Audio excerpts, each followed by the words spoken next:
as I said, this is an overview presentation of marketing and promotion for books. The idea here was to give you a little bit of information on a macro scale, to give you a sense of the big picture of marketing and promotion for books. And so when you're thinking about marketing and promoting your book, it's important to set goals early on. When you think about, it's going to help you with the planning. And so, of course, different people will define success in different ways. So for some, it's going to be the number of books that you sell and how much money you make, and that's a sales goal. Some people will set review goals, and reviews are very important to book promotion. And when I say reviews, I mean certainly critical reviews like Kirkus Publishers Weekly, the New York Times, Washington Post, etc. But I also mean readers' reviews, Amazon reviews, Goodreads reviews, and getting a number of those reviews, 50 is the magic number with Amazon, will actually drive your book up in the algorithms at Amazon and will have a direct impact on your sales. So getting people to review your book, as well as the critical sites to review your book, that definitely should be on your goals for your first year. Some people set a goal for building their mailing list, and usually folks who are paying attention to building the mailing list intend to write more than one book. So they want to start engaging in those behaviors that will help them sell not only this book, but future books as well. And also for those who are running businesses, and the book is how much money you make from the book is not the only goal or the only metric you're using for success. You're also expecting the book to help you drive business sales. So building that mailing list can be important in that category. And then building a following on different social media platforms can translate into sales and success. Whatever you do, you want to start working on marketing as early as possible, really, but certainly 3 months out, preferably 4 to 6 months out. And you don't stop when the book publishes, but we'll talk more about that.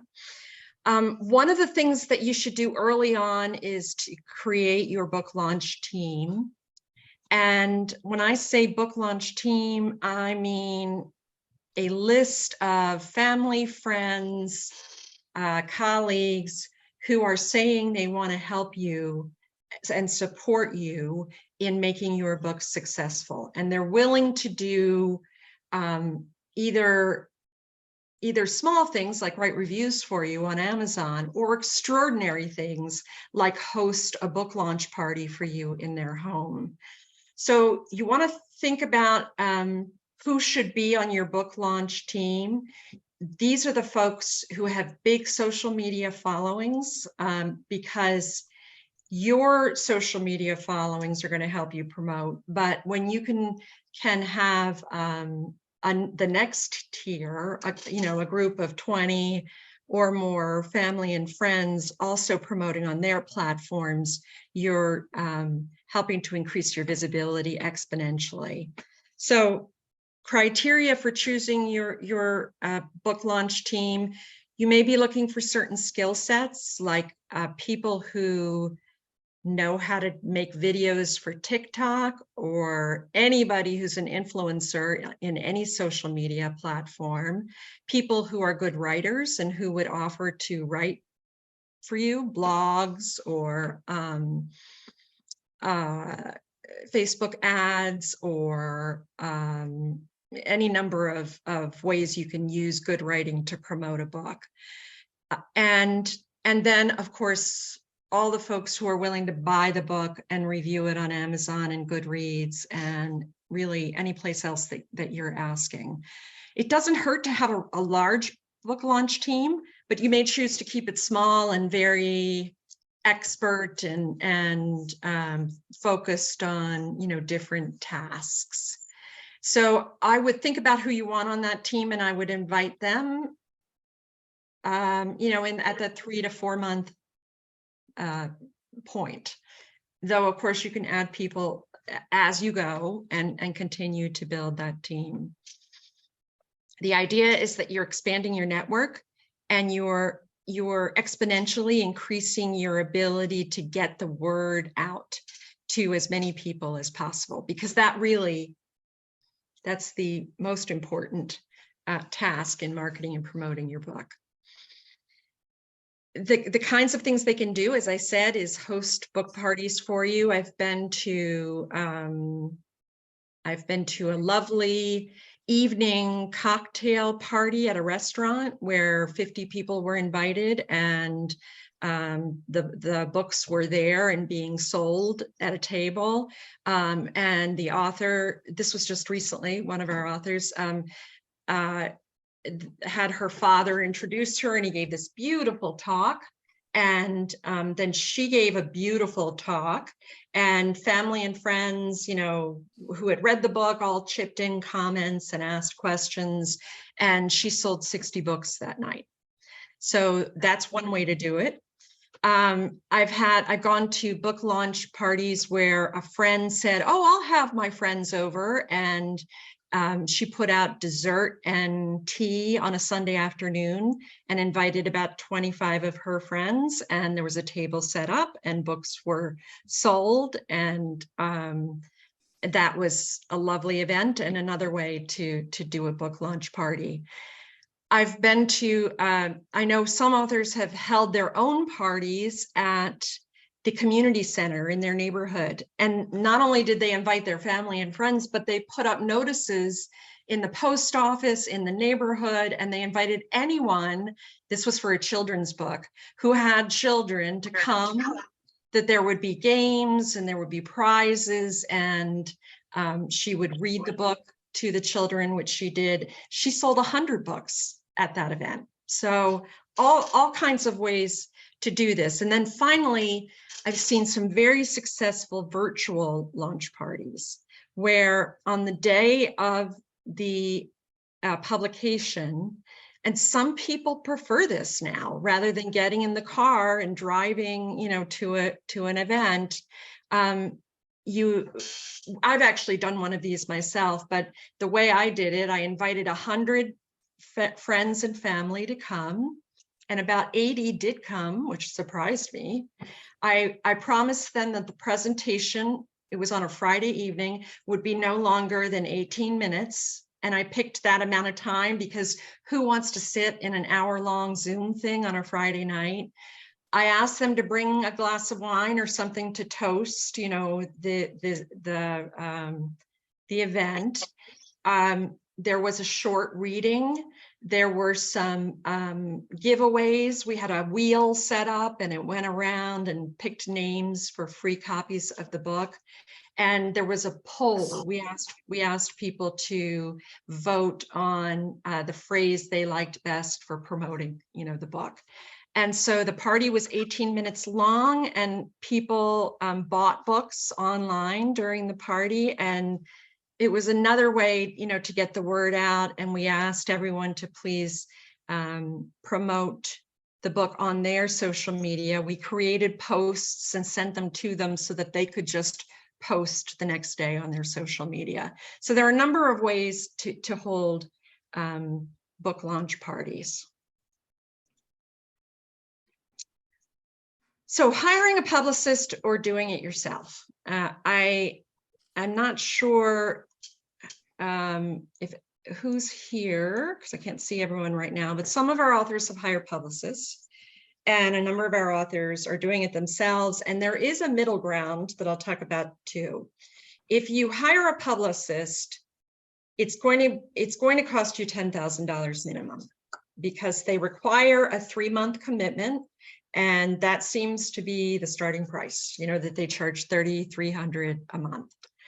What you're paying for when you bring on a publicist, you're paying for their contacts and their networks, because they've developed relationships with the book reviewers at the New York Times and the Washington Post and at Kirkus and Publishers Weekly and at the New York, 92nd Street Y. I mean, they have developed relationships over years of doing this work such that they can get their foot in the door. Whether or not they can spend that shit on you, and I said shit, C-H-I-T, is you don't know. You don't know how many clients they have. You don't know how many favors they are owed. And so when you hire a publicist, you're buying, you hope you're paying for access. You're paying for the ability to reach those reviewers or those outlets, the print or broadcast outlets, to bring you in for an interview or for a review. Publicists are notorious for not committing to specifics. They will give you a plan for what they will do over the course of the 12 weeks, but they're not specific. And so you're kind of taking it on faith. And so if you're going to go with a publicist, I strongly recommend that you talk to a number of them, that you ask for a specific plan. When you get that vague plan, because that is what they will send you first, you ask for more specifics and really try to nail them down in terms of how many hours they're going to spend on your book, what they're going to spend that time doing. Usually they have databases of names of influencers, podcast interviewers, bloggers, influencers on social media, and contacts in the more traditional sites, that we think of, the New York Review of Books or New York Times, etc. What they're doing then is sending out an advanced reader copy of your book and a press release to all of those names on their database, or some select list of names from their databases. You can develop your own list. You can do the research and find out who does book reviews in your genre at each of these locations, and you may have the same success, you may have comparable success to what the publicist would have, but it's going to take time. It takes hours to do that kind of research, and then it's a little bit you don't know what impact you will have when you send emails like that. Do they reach the people you're trying to reach? Will you get a response? It's more hit or miss, just because of the sheer volume of requests that they get. Well, remember, 1.7 million books are being published every year, so they get tens of thousands of requests. The middle ground is hiring someone to coach you on this process and working with that person to put together a strategy, a marketing plan, have that person teach you how to do what those things that will have greatest impact, and you do that work, you implement it. And there is one person that we work with that I think very highly of, but she's got limited capacity and, isn't always available to the authors I recommend her to. But that's what she does. She works with authors. She's very savvy. She's a lawyer by training, and that's her day job, but she does this work in addition because she loves it. She's published 4 of her own books, and she's figured out this work as she's gone along. And actually, at least one of you or 2 of you are working with her already, and that's Maria Olson. So that's the word about publicists versus doing it yourself. I'll pause for a minute and ask if there are any questions at this point. I just have one quick question, kind of going back to the 50 is the optimum number for Amazon. Yeah. Does that include the Goodreads reviews, or is that 50 standalone on Amazon? 50 standalone on Amazon. Okay. Yeah. as soon as you hit 50, it bumps you into a different category. And we'll talk more about this in a few minutes, but some authors will actually send the digital PDF to family and friends in exchange for writing that review and posting it. That means that you lose those sales, and that's not insignificant, because in the beginning, you're really counting on family and friends to buy the book, right? But it may help you get to that 50 number faster. So it's kind of a trade-off, decision. So, Emily, yeah. I have a question. I had read that, and I could be wrong, so please correct me if I'm wrong, that there were Amazon may, if they know that you're connected with somebody, like they know that you buy that person gifts, or that your account is connected, that like your family and friends aren't actually allowed to write reviews for you. Can you speak to that? Because I'm on some blogging sites and they had talked about that, but I figured I'd ask that here since we're talking about marketing. It is true. So Amazon occasionally is very focused on trying to weed out any biased reviews. And the reason for that is obvious, because there are plenty of sellers on Amazon that just load up those reviews with fake reviews, that they've written themselves, or somehow they've figured out how to use a computer bot or whatever to stuff positive reviews in their account. And so Amazon will sometimes really crack down, and if they can find any connection between you and the reviewer. So if you share the same last name, sometimes if you're published by the same publishing house, if you purchase things for that person through Amazon, they may not post the review. I have never heard of them penalizing the author in any way, and so it is still a widely accepted practice that you ask, friends and family to review, and very often they do post them. The majority of times they do go up, but it is possible that they'll be identified as someone whom you know, and the post won't go up. So you can ask them, and if Amazon notices it, then they'll do the Amazon thing, but it's not necessarily going to penalize us if we have, really enthusiastic reviews. No, I've never heard of anyone being penalized. If they've never written a review before, they can, they're creating a name for themselves when they put up the review. And so it might be a good idea for them to create a name that isn't their actual name. That might help with this issue. I don't know if it does. The other interesting thing is that you don't have to have purchased the book in order to review it on Amazon.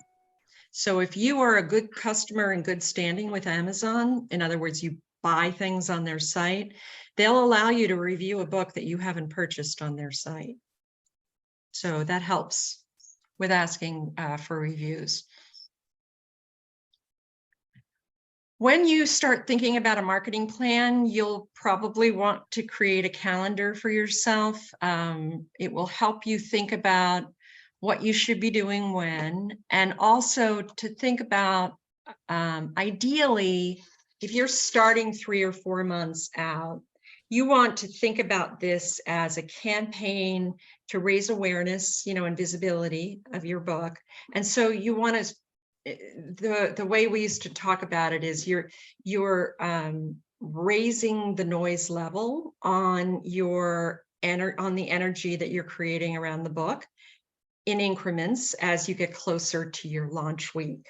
And so when you're figuring out a calendar like this, 3 months out, 4 months out, you're doing that research, you're identifying places where you'll be sending books. Some of the books want the books 3 to 4 months out, so you'll be sending those in, but you're not necessarily contacting everyone 3 months out.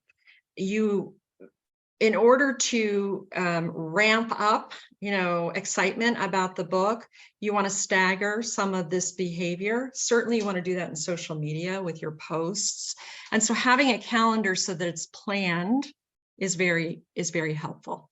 If you're able to do speaking gigs, any kind of speaking events at bookstores or community centers or anywhere, you want to start them now.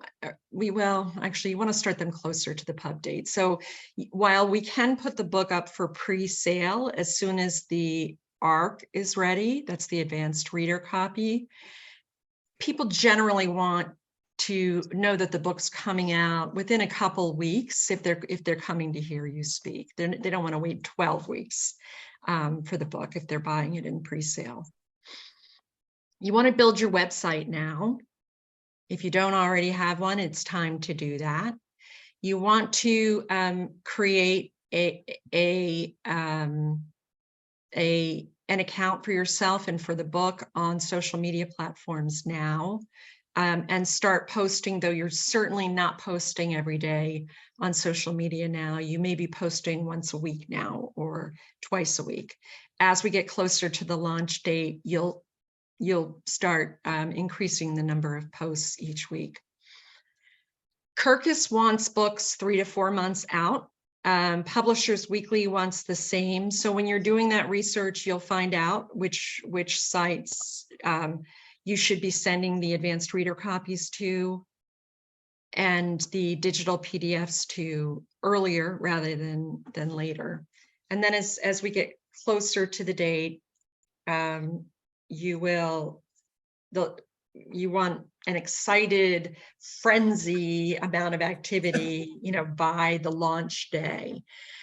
During that launch week, you'll probably want to post videos on Facebook Live, on TikTok, on LinkedIn likes videos, and both Facebook and LinkedIn will prioritize your posts if you have videos, as opposed to just static text. If you can schedule interviews with podcasters or any other platform during launch week, that's ideal. Think about having giveaways on your social media posts for that week. And you want as many reviews as you can possibly have happen during that launch week. Reviewers can't post until the day of publication on Amazon and Goodreads. So even if they have advanced copies, they're not able to post the reviews until you pub. Spreading the word, you'll spread the word in many ways. You should have a press release written or write a press release yourself. You may want to have several press releases and customize them in different ways. You may send one a week before publication. You may send out another one on the day of publication. If you get great reviews in Kirkus or on other platforms, you can send press reviews out about the reviews. And you're going to start mailing to your direct mail list if you have one, probably starting the month of publication. So 4 weeks out, 3 weeks out, etc. If you should create customized promotional materials. We are just starting to offer, I'm asking our designer to create a business card, a postcard, a bookmark, a poster, and a banner. If you would like to have them for your book, the designer will use your book cover and create all of those for you for a fee. I think we're charging $250 or $275 for that. So you may want to invest in that and start using those to promote the book. You should research book fairs and conferences. Not everyone loves doing that, but I went to my first book fair at the Gaithersburg Book Fair this summer, and in the past they've had 5,000 people at that fair, and authors sell a lot of books. This past summer it was 100 degrees on that day, and it was very poorly attended because it was just so hot. But book fairs and conferences are a great way to get the word out about your book and some authors join forces to attend those kinds of things. You can rent one table and 5 of you may go in on the expense of renting that table. You'll all provide books and these promotional materials. You may all show up in order to sign books and sell books, or you may take turns. Some authors may say, I'll take the Brooklyn Book Fair, I'll take the Philadelphia Book Fair, I'll take the DC Book Fair, and you divvy up your resources that way. So that's a great way to think about having books at a number of book fairs and keeping the costs down. And then also the IBPA, which is the Association for Independent Book Publishers, they will display for us at the ALA, the American Library Association, and at Frankfurt, if you want your book to go to the Frankfurt Book Fair. So there are also ways for us to get the books into the really big conferences and fairs through the association. TV and radio is a great way to spread the word about your book if you're able to get the attention of television and radio hosts. And booking, speaking engagements, and readings, book readings are a great idea. And bookstores are not the only place to do this kind of thing. Some authors will go to really large community centers or senior centers. There's a place called Leisure World here in the Washington, D.C. area, and there are, I don't know, 3,000 residents there. You know, if you go and speak to that group about your book, you're going to sell a lot of books. Some authors focus on book clubs, and while there are a couple of ways to get the word out about your book to book clubs, sometimes that's really just word of mouth. That's, asking your team and your community to share the word so that book clubs, local book clubs, will choose your book, buy your book, and you may even want to show up at that book club to speak.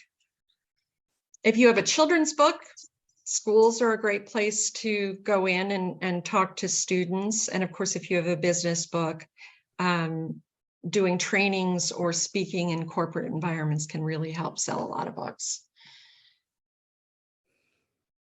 We talked about book launch events, live, virtual. I'm going to share some information after this presentation that will give you some of the details, the ideas of things you can do, and really an agenda for those events, and some of the resources we've used in the past. So we've captured all of that detail, and we'll share that with you. Any questions at this point? I'll pause for a minute. I have a question, but I can't. Can you hear me? Yeah. Hey, Patsy. I can't figure out how to get my face on there. Somehow I missed that at the first. I have a couple of questions. Expound on what you were talking about, the Leisure World. I don't know what that is. So Leisure World is a retirement community in the DC area, and it's huge. Does anyone know how many residents are there? I want to say it's 5,000. A retirement community, is that what you said? I want to say it's 5,000 residents. I don't know if it's that big, but it's huge. I've been trying to get in there forever. So that kind of community, they're always looking for interesting events. And if you call in, and talk to someone there and say, I'd like to come in and talk about my book and do a reading, you may be pleasantly surprised. The other thing I was going to ask about, for instance, using it as an example, the book fair that you went to in Gaithersburg, what is the cost of a table in a book fair like that? That's a good question. I think I spent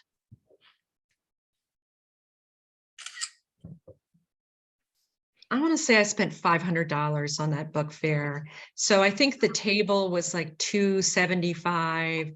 And then I had some banners made at Costco. And they were, huge banners that went across the whole booth. And they were like $60 each. And then we spent, money on some other promotional materials. So I think usually a table is in the $300 range. And Okay. then whatever promotional things you want to do. Jennifer, did you have a question? I did. So you talked about having the designer do, bookmarks and things like that. I do a lot of that on my own. And so I'm wondering, do we get copies of our files? Like, how do we architect the permissions? So like, let's say I want to go into Canva and create 15, because that's how I get distracted, is I do too many social media posts and all sorts of things. So I've done that. I have a problem. So do we get copies or, permissions? How do we architect that? Yes. So you don't need permission because you own it. Great. So you own the design, the cover design. And so, yes, we will give you a high-res image of the cover for you to use. We'll give you the information about the fonts that we used in the cover and the colors if you want to reproduce anything. Yeah. Awesome. Thank you. Yep. That'll be distracting and fun. Yep. Okay. And how many of you already have a website set up? Okay, 1, 2, 3, 4, 5. Okay. Probably more than half. And how many of you are blogging on that website? Okay, great. So that's fantastic, because the more, it's the difference between a static site and a dynamic site. And if you are putting new content up on your site on a regular basis, it's going to push you up in the Google algorithms. And so writing blogs is a great way to help promote your book. You don't have to do it, of course, but we have interns who they say they can write. I haven't actually seen a blog that they've written yet, but you could pay our interns $25 a blog and start posting blogs that way. You don't have to write all of the blogs if you commit to doing that kind of thing, but it will help you. Can I ask one question about that? Sure. This is Erica. So my website and blog currently live on like something that's using my name as the website. And I've put a lot in there, so I don't necessarily want to start a new website just for the title of the book. Yeah. But would you just recommend getting, like the URL so it just forwards to my own website? Like if someone's looking for the book URL? A lot of our authors use their name instead of the book title to promote their books. So I don't think there's anything, wrong with that. Sometimes if you're doing a series of books, you'll want to keep the author website under your name and then create a separate site for each of the books. But I think you're fine blogging right on Erica Ginsberg. Yep. Okay, thanks. Yeah. Emily? Yeah. My question goes, hey, I have a special purpose website, Old Women Who Write, but you're saying I need to do either book name or Jean Palin website, period. I assume a very simple one. Is that right? Let's talk about that. It may be that you're okay using Women Who Write to promote the book. Well, it may limit it because it's old women who write. Oh, old women who write. Well, they're the best kind of women, in my opinion. As someone who's well on her way. Let me do a little research on that to see if you need to try to port, your following over to a new website with your name, or if you're able to promote it from that site without losing, without any downside. So we'll do a little research and talk to you about that. Yeah. How many? I have a question real quick too. This is Beth. I don't know if you can see me. Yeah. Hi, Beth. Hi. So one question, going back just for a minute on the book readings, what would you consider a successful book reading? What when you say that, and you know we're rookies on our book, so you know, trying to figure out what you would do that would be a successful for a book reading. What would that entail? So everybody wants to do bookstore readings, right? Bookstore events. And here in DC, to get onto the calendar for Politics and Prose is pretty hard because it's a very popular bookstore. This is a very populous, you know, densely populous area. And there's a lot of competition for those slots. You know, the publishers around the country are trying to put their best-selling authors into those slots. So you're not even just competing with the local authors. If you're not in a major city like we are, it's easier to get onto the event calendar for your bookstore. And so you want to start by contacting your bookstores and finding out who's in charge of scheduling authors for those slots and try to get into those slots. They're going to make those decisions based on how many books they think you can sell. So they're going to ask you how many people you believe you can put in the seats for that presentation. And that will have everything to do with how many friends and family you can get, you know, to go out and go to the local bookstore. If you do get onto an event calendar and you're able to get 30 friends and family there, usually that's enough, I think, 20 to 30. But, you know, with Politics and Prose, they're going to want 100 or 150 even. Getting onto that calendar is not the only way to do book readings in a bookstore. One of our authors did a presentation in the cafe at Busboy and Poets here in DC, another big local independent bookstore. And I'm not sure if she paid for that space or not. I don't think she did, but she did a presentation. There was a little stage. She did a reading from her book. She took questions from the audience, and she told everybody in her community. And there were probably 50 people there. And I think she sold 40 books or something, but she sold her books at that event, not the Busboy and Poets books, which is what's interesting about that is you can buy author copies at a greatly reduced price. You know, if your book is priced at $16.99, the retail stores demand a 53% discount. And so once you deduct your unit costs, say $6, and your discount, there's only like $2, $3 left in royalty. But if you're buying the books yourself and paying $6 or $7 each, then you're selling them at that $16.99 price, and there's a $10 royalty left. And so if it's possible for you to bring your own books to sell, you really want to do that, as opposed to having that retail store sell the books.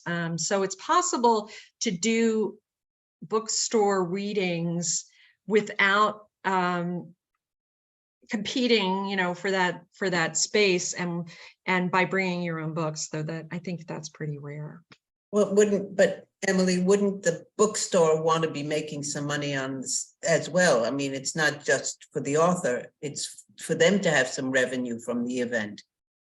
Well, in this case, I'm not sure, Lucienne, that she didn't pay something for the space. She may have paid $100 for the space, and therefore they didn't really care what she did in the space. I see. Okay. Well, but it was the cafe, and so everyone ordered food, and the bookstore made money that way too. So, so you can be creative and do things in different ways. Beth, did that answer your question? Yeah. Yeah. And I was also kind of wondering, like, content-wise, if you were to get one, what would you read excerpts from the book? Would you talk about, I mean, what would, in our situation's a little bit different for the book that we're doing, but I'm just curious what the content would be as well. So sometimes authors will set up that event as an interview. They will ask someone to interview them, and that's a great format because it's interesting and it's not just looking at a talking head. So I do recommend that format, and then also do a reading from the book. So pick some part of the content, you know, just a couple of pages. And then you take questions from the audience. Perfect. Thank you.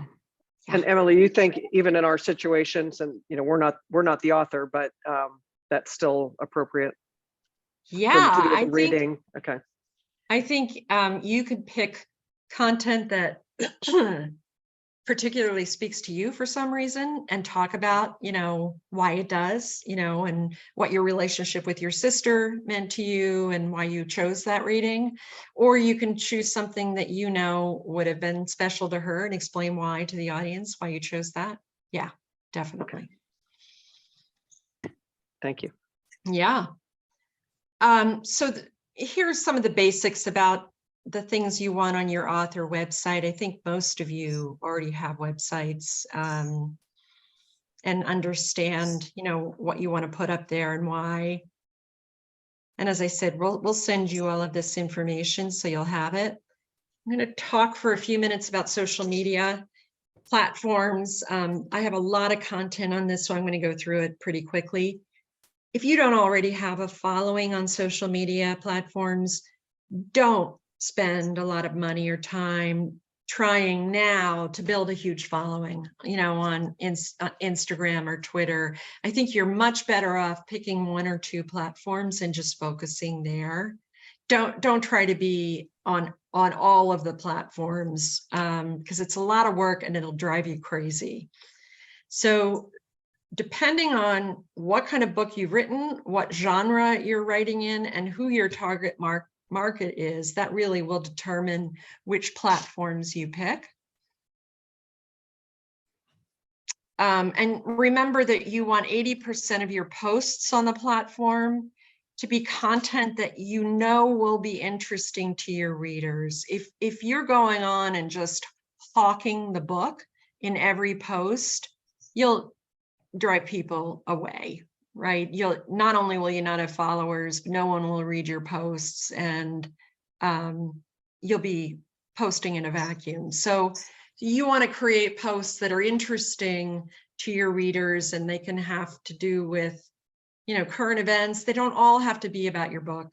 They can be about current events. If you can loosely tie current events to your book, great, but you're really developing a relationship with followers. This tells you a little bit about the difference between the platforms, which may help you decide which ones to focus on. This is all, I think, well-known information for most of you, but here's a little more detail.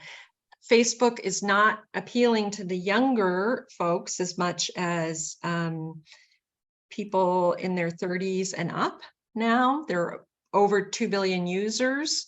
It has probably the largest international reach. And it can be easier to create a connection on Facebook than in some of the other platforms. There are a ton of book buyers on Facebook.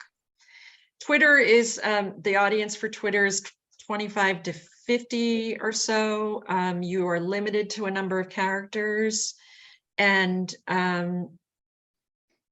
there are, it's more conversational and real-time information. There's a constant flow of posts happening. We've had mixed success on Twitter, but for us, probably Facebook, LinkedIn, Twitter, and Instagram. It's in that order. Instagram is a very visual site. It's more about images than it is about words. For 70% of the folks on here are 18 to 44, so it's younger, skews younger. There are a billion users. If you are spending time on Instagram, because there is the Bookstagram community on Instagram, and a lot of book influencers live on Instagram. So Instagram can be a good strategy, but you want to know what you're doing there. The rule of thumb for Instagram is 30, 35, 35. So 30% of your posts can be about your brand or your book. 35% of your posts should entertain your readers in some way. So it may be jokes or memes or videos. And then 35% of your posts should be educational in some way. Sharing information that your readers would be interested in that they don't already know. LinkedIn is the business platform. Ages 25, I'd say 60. And it's, if you've got a business book or a nonfiction book, you're probably going to want to post on LinkedIn. YouTube, I thought YouTube skewed younger, that it was mostly young people who were interested in YouTube, but I've learned that that's not necessarily true, that there are a lot of YouTube users who are, you know, in the 50 to 65 range, and who go on and use video as a way to learn about all kinds of things. That did surprise me a little bit, but you should research YouTube to find out if that's a good place for you to be promoting your book. Consistency is the key. You have to post consistently if you want to engage people and build a following. So you're posting regularly. Most authors will write their posts for the month, or at least for the week, and have them all ready. And often they'll put them into an app that will post for them on the days that they want to post. It's good to include a call to action. You can do polls and giveaways. You want to like people and follow other people in order to build your following. Okay. Yeah, is there a question? If you don't have a membership on Goodreads yet, you should create one, create a profile, because you will want to follow reviewers on Goodreads and ask people to review your book on Goodreads. Goodreads is a great place to promote your book. A lot of authors will do a 99% sale of their book, either in the first year or in the second year, to drive sales and drive reviews. So that's something that you can research too. We've talked about Amazon and the importance of getting reviews on Amazon. We've talked about building an email list. So, and we've talked a little bit about timing here. Prior to the launch, prior to that launch week, you're starting to post different things to build excitement, monthly, then weekly, then daily. During the launch week, you're posting daily and even 2 or 3 times a day in some cases, where you're posting different book reviews. You may be doing giveaways. You're making formal announcements about the book. You may have done a book trailer. That's a big thing now, where you pay someone to do a video for you of a book trailer. So if you're doing that, you may have a reveal of your book trailer or a reveal of your cover. Yeah. And then you don't stop after the first week of publication. You keep all of this up, you know, posting, running contests, you know, giving away books, because you will continue to sell books at a steady pace over the course of year 1 and year 2, as long as you keep doing things that put the book out there in front of people who aren't yet aware of it. So here are a couple things you can do to get started. You can do a release date announcement.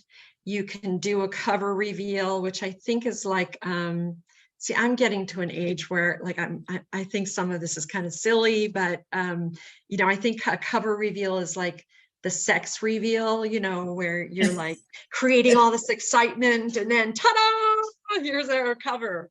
You can do an inside sneak peek and create that book trailer if that's something you want to do. Jennifer, maybe you can teach us how to do some of these things. And then, of course, you're sharing stories about the wins and the struggles, you know, over the course of writing, publishing, and launching your book. Here's some resources for you if that you may find useful in promoting your book. And as I said, we'll share these slides with you so that you'll have all of this. So that's the presentation. I hope this is helpful to give you an overview, and I'm happy to answer any questions. Yeah, Jen. Hi, I am wondering when it's appropriate to create the Amazon author page. Is it when your book is on pre-sale, or is it before that, or can you do it before that? You should do that as soon as we load a book. And so in some cases, we're loading the books for pre-sale when the ARC is published. And that's when you would want to create the author page. Yeah. Okay. I talked with Maria yesterday and she told me to make one, but I wasn't sure if I could yet. So yeah, I don't think you can. I think it's when we load the files, it triggers you'll get an invitation to create the page from Amazon when we load the files. Awesome. Okay. Thank you. Sure. Melissa. I have a question, or actually, I guess 2 questions. Thank you so much, Emily, for this presentation and all this incredibly helpful information. It's just kind of a lot to take in. So I'm just hoping that, I know you said you would send this out afterwards to us, the presentation. And also I assume that as we all go through our book processes, you'll kind of like, you know, you and everyone on the team will keep reminding us and prompting us and answering questions that we may have. So we'll be able to sort of, you know, keep going. We're in the process of writing a handbook with more detail on all of this for marketing and promotion. And rather than wait until it's finished, because I think we may be dealing with a little bit of perfectionism here with our handbook, I'm going to send all of you a draft of this handbook because it's got all the content and you'll have it. And then we'll send you the final when that's available. But it has a lot of the detail there. Great, that's super helpful. And then I think we're also going to, we have a platform that we originally started as a writing community on Slack. I think we're going to invite all of you to join that platform, and there you can share nuggets of advice and wisdom and experience. You know, this worked for me, this didn't work for me. I think that could be really helpful because this is it's kind of a lonely process, right? It takes a certain amount of energy and a little bit of fearlessness to be promoting yourself, your book, you know, and in the case of, well, in all of your cases, this is, you know, these are your babies. You've written these books and put so much of yourself into these books. Maybe actually not in your case, Lori, in your case, Lisa and Beth, but your sister did, and so you feel funny about making statements like, "This is an awesome book. You should buy it." You know, it takes a little bit of fearlessness and a great deal of self-confidence. And so I think when you have the support of others who are in the same boat, it can be helpful. So we're going to create that platform and invite all of you to it so that you can, you know, cheer each other on and share information as you're working your way through this process. That all sounds great. Thanks so much, Emily. Sure. Other questions? Yeah, Jennifer. So Twitter's a bit of a hot mess right now, but I've actually found a lot of success on Twitter.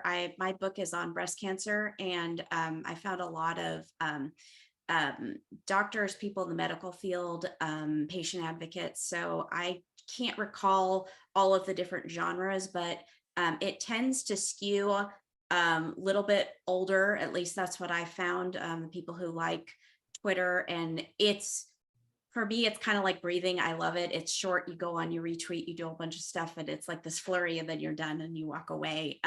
Just a weird thing. I had a colonoscopy and I posted like stuff about it, and it like went viral. I'm like, I'm the breast cancer person. Like, seriously, why are 100,000 people looking at they're praising me for like things? And so sometimes it's not even what your niche is what gets shared. And so some of this is just like getting yourself out there, getting people to find you and know your personality, your tweak. And so if anybody is like, has no idea what they're doing and you want to reach out to me directly about Twitter, I love Twitter. It's super fun, but it is a hot mess right now, but it's still what drives almost all of the traffic to my website beyond SEO. So it's worth it for me to put the time in. That's wonderful. And I'm also going to ask our social media person. I pay someone to write all my posts and to do it. I'm terrible. I don't even like going on to social media, but we have to do it, of course. So I'm going to ask her to participate on this platform with you guys too, so she can answer questions. But that's wonderful, Jennifer, that you'll share your expertise on Twitter. Anytime. Reach out to me.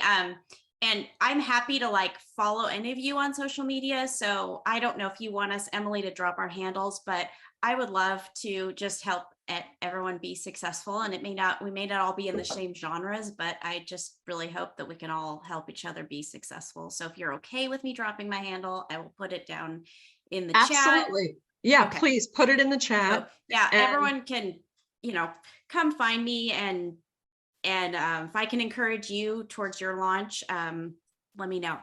Yeah.